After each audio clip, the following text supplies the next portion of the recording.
さんこんにちは。今日は授乳後のゲップのやり方について説明をしていきます。はい、なぜゲップが必要かというと、赤ちゃんの胃っていうのはね、とっくり型って言ってまっすぐなんですね。そして、入り口と出口のところが筋肉が弱くて、激しく泣いたりとか、ね、おっぱいとかミルクとか飲むときに一緒に空気もいっぱい飲み込んでしまうと、ね、空気がポンポコリンって溜まってミルクを戻したりとかしやすいんですね。なので、ゲップをさせてあげることが必要になります。じゃあ今日はゲップのさせ方をね、2つ紹介したいと思います。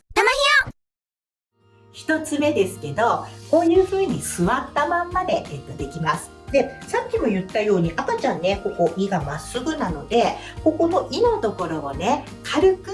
押さえてあげるような体勢になります。まず1つ目は、ですか、首をこういう風に支えて座らせてあげます。で、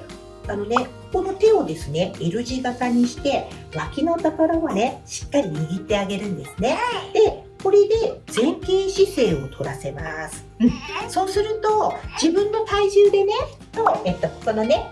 手のところで胃が圧迫されているので、空気が溜まっている場合は、ふってね、ゲップとして出てくることがあります。あとは、背中の方をですね、下から優しくですね、こういう風にね、さすり上げてください。で、背中をね、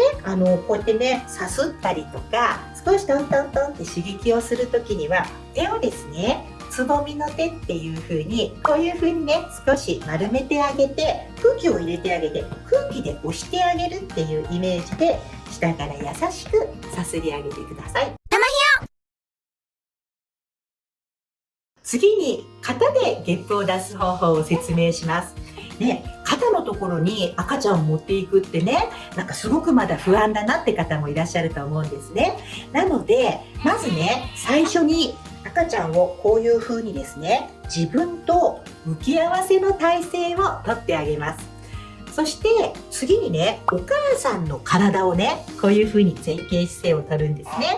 で、この状態で赤ちゃんの顎のところをお母さんのね、肩のところにしっかり合わせてあげて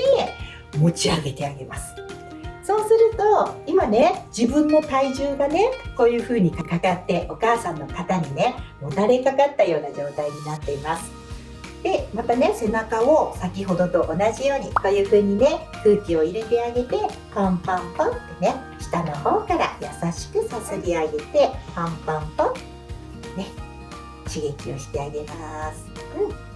ね、お腹張って苦しいね。吹き出していいよ。はい。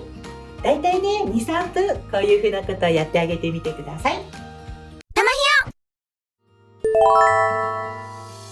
ゲップが出なかったからといって心配する必要はないです。もし気になるようだったら、寝かせるときに、例えば背中の方に少しね、タオルとかをくるくるって巻いてあげて、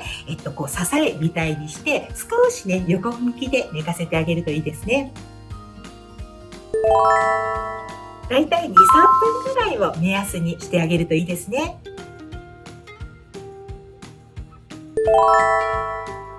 一つの目安として4ヶ月ぐらいまではゲップをさせてあげるといいですね。たまごクラブひよこクラブ。